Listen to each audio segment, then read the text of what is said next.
Hey guys, what's going on? It's Josh Dell'Aria here from Josh Dell'Aria's Musical Escapades. Today I want to do something that's really different. And so normally what I do is I always listen to music, as you guys know, obviously, and I kind of figure out what I want to say about it and critique it. And they're usually songs that I've been listening to for a good period of time, at least a couple weeks. And so I've listened to them about at least 4, 5, 6, 7, 8 times, 10 times maybe. So today I actually want to do something that's total opposite of that. Many of y'all might actually be surprised to know that I actually really enjoy the React channel on YouTube. And if you've never heard of the React channel, basically what they do is they get a group of people together to watch a video or look at a trend online or play a particular game or taste particular food and stuff like that, and they film the people's raw reactions to the things that they've seen for the first time. And so I actually thought it might be kind of cool to do something similar on this channel, because you guys kind of hear me give a lot of scripted, rehearsed, kind of outline things that I have to talk about. And it's all right. It's obviously there's some good stuff to it, but I think it would be kind of more fun for me to listen to something for the first time and kind of react to it in the same way, and give some of my kind of raw, unrehearsed opinions of a song, and go from there. And I remember when I started up the channel, I had put out a survey, and I know a couple of you guys who are probably watching had put out, just giving me back some answers. One of the questions I asked you guys was if you would think that a first-time listen review would be a good idea. And the way I described a first-time listen was pretty much exactly that, just getting a song and listening to it for the first time on camera and kind of filming some of these raw reactions that I have the first time I listened to a piece of music. So I was thinking about what kind of song I wanted to listen to for this first-time listen, and I wound up deciding that I should definitely go with something from a band that I know very well and that I trust will create some really good music, and I should wait for them to come out with some new music in order to give it the first-time listen that I want. And so the Punch Brothers actually came out with an album about a month and a half ago called All Ashore. And if you guys haven't heard of the Punch Brothers, they made my top 20 of 2015. They were pretty well up there with their song I Blew It Off. That made it to number 4 in my top 20. And I was thoroughly impressed by their musicality, their ability to create really strong lyrics, very unconventional things that they did with their voices and all that sort of stuff. I loved their melody lines, all that sort of stuff. So I actually bought a new song from that new album called It's All Part of the Plan. And I'm going to give it a listen, and this may be great, this may be terrible, I have no idea. But chances are, if you're watching this, it was probably pretty good, because I don't think I'll probably release it if it's bad. So, without further ado, let me get my headphones on and my graphics up. And I gotta plug this thing in. There we go. Before I forget, the person who lives above me in my apartment complex right now, she is a little bit heavy-set, and sometimes when she walks around, she can make noise. So if you hear kind of like a noise that's from her walking, there's really nothing I can do about it. I can't stop her from walking. So don't worry if that ever comes up. I usually try to crop that out in my other videos, but I obviously may not be able to do it here. So if that happens, just don't worry about it. Alright, let me play this for you. It's all part of the plan.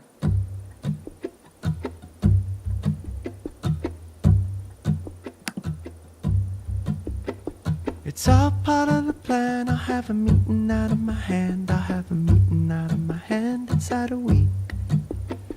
The devil's lost his way. It's very interesting to start. Every day he's getting weaker every day. He thought of something to say. Said it till he was blue in the face. I think I'm free.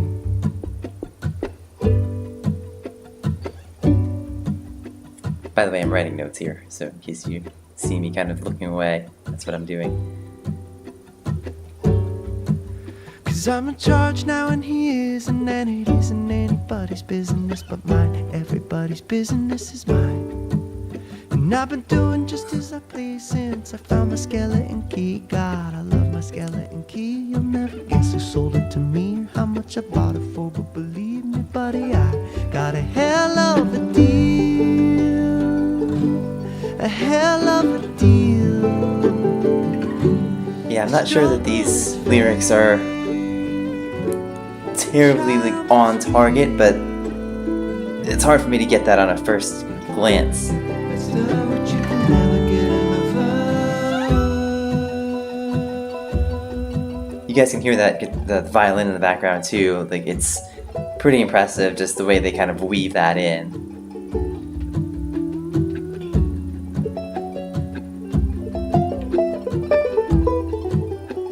All of a sudden, you're using accidentals.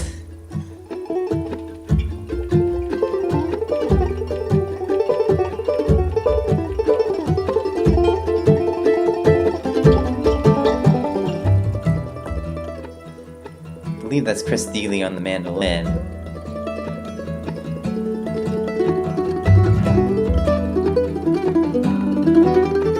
This is actually probably a lot more difficult than it sounds.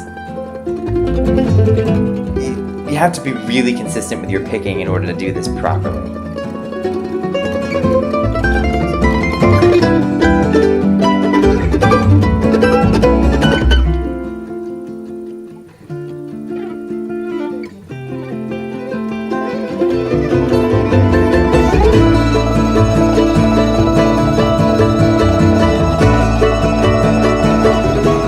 I've lost total track of the time signature, by the way. It's a 3/4, right? This is all part of the plan. Look, I'm a god more than a man. Now I'm a god, I don't give a damn about my soul.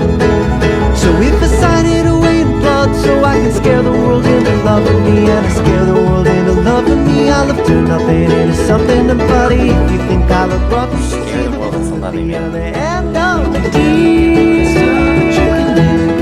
Write me along, I'll rise above and give me hell, and I'll make a hell of a deal. A hell of a deal. The torment is fake, the glory is real.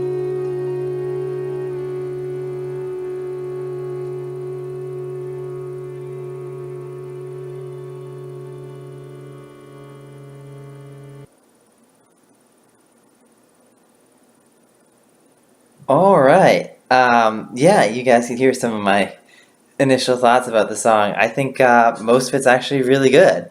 Give me 1 minute and I'm going to go back through it one more quick time on my own and kind of come up with some of the things that I think were important. Okay, so I'm all prepped now. So I did a horrible job of taking notes, by the way. By the time the song ended, I still had nothing written down on my page. I had to go back and listen to that all over again to get it right. First of all, this was a great first run. This is a really good song to start off doing first time listens with. It was really impressive. So I think it's overall a great song. So the lyrics and the verses, I think they're great aside from the repetition. I do like the concept that they're bringing up, getting that whole idea of, kind of making deals with the devil and trying to, become like the top dog of the world, basically. I don't know if the repetitions are exactly great, but the way that Chris Dealey, lead singer and mandolinist, and probably that's just about everything in the band, the way he phrases those are really, really awesome. 'Cause I'm in charge now and he isn't, and it isn't anybody's business but mine. Everybody's business is mine. And I've been doing just as I please since I found my skeleton key. God, I love my skeleton key. You'll never guess who sold it to me or how much I bought it for, but believe me, buddy, I got a hell of a deal. I mentioned the violin coming in to play at the end of that first verse, I think it was. Let me play that back again, because, again, it's really important for me to highlight what exactly that's doing. The struggle is fake, the triumph is real. It's the what you can never get enough of. So the way it comes in is really important, because it kind of comes in like sneaky, and then the way it goes out, it just completely disappears. And that's, it's really amazing that they're able to play it in that fashion. because it really takes two things. It takes thought and it takes discipline. So the thought is that you kind of figure out like how do you want this instrument to come in. Like, do you want to can you make it in a way that may surprise your listener? And so thinking of it that way is really important, and that also helps when it comes to executing it too, because as long as you have it fresh in your mind, you can start building up the habit to play it in that fashion. But it takes building up that habit to play it in that fashion too. You can't just think of it and all of a sudden be able to play it right that way. It takes practice, and it takes a lot of practice to be able to play it exactly with the tone and with the phrasing that you want it to be played at. And that's one of the things that the Punch Brothers have done very well historically through their career, is being able to phrase things properly. Alright, I want to go back to the instrumental solos as well. I think post chorus or whatever it was. And listen to how well they're executed.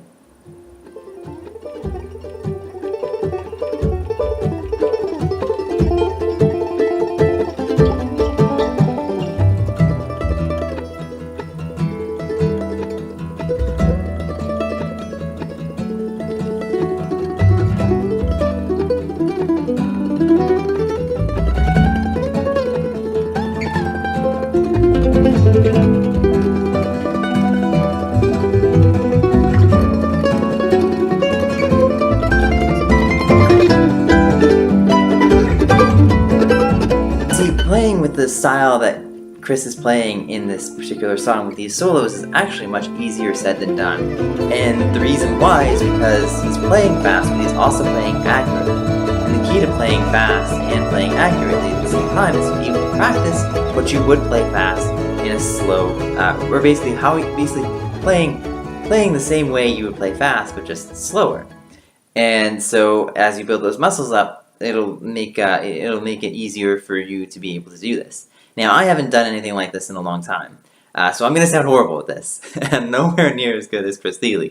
But the basic concept that one of my guitar professors showed me to do was to play a note fast on the guitar and then slow it down.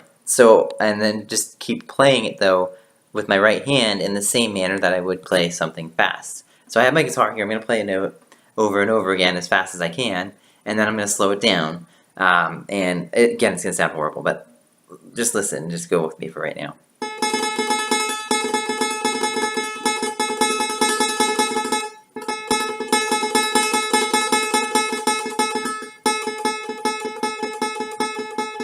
You see how my hand is still doing the same things, even though I'm playing it slower?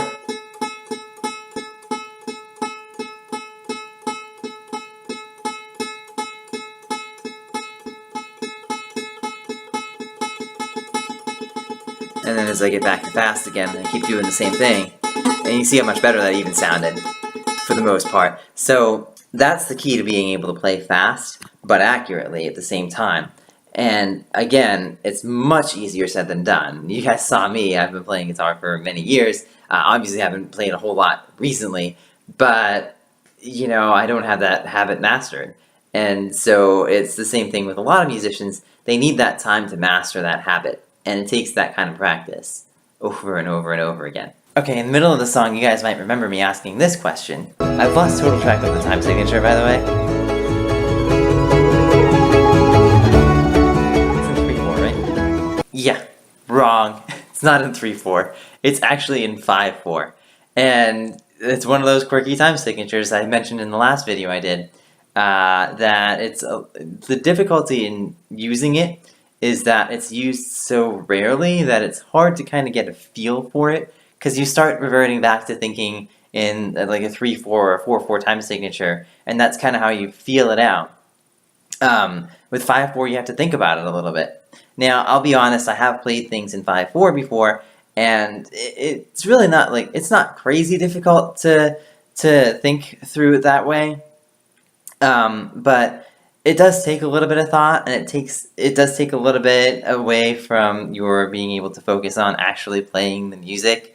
So you have to keep all of those things in mind, and that makes it really difficult to work with. And the last thing I wanted to point out was this line here. Scare the world into loving me, and I scare the world into loving me. Yeah, scare the world into loving me.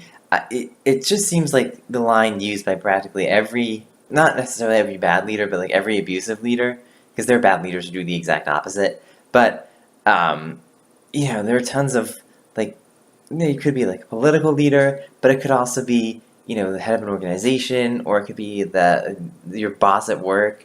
It could be a bad parent.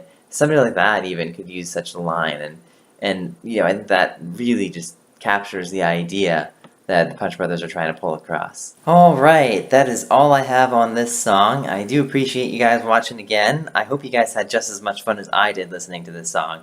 I thought it was awesome. I think actually doing these first time listens helps me get more out of the song than doing a regular review does, which is kind of cool. If you would like to know more about the Punch Brothers, you can go and visit them at punchbrothers.com. You can also check out any of their social media links that I will put down in the description. And even after just a couple of listens, I'm well aware that this song has a really good chance of making the top 20. They're probably going to get nominated. And so could your music, by the way, too. Or music of anybody that you really like. So if you know of anybody who has music from 2018 for a full album, or if you have music on a full album for 2018, it can make the top 20 no matter who you are. So, whoever you are, send that music over here to me at joshdell'ariasmusicalescapades@gmail.com, or you can message me on Facebook, and Facebook is facebook.com/JoshD'sMusicalEscapades, or you can leave it right here in the comments below, and I will give it a listen, and if it makes it, I might feature it here on the show. And if you like what we do here, make sure you hit that subscribe button, because it's not very easy to find me unless you're subscribed to me. So, and if you like it, make sure you share it with a friend, because I'm sure they're going to like it too. And until next time, everybody, go make great music.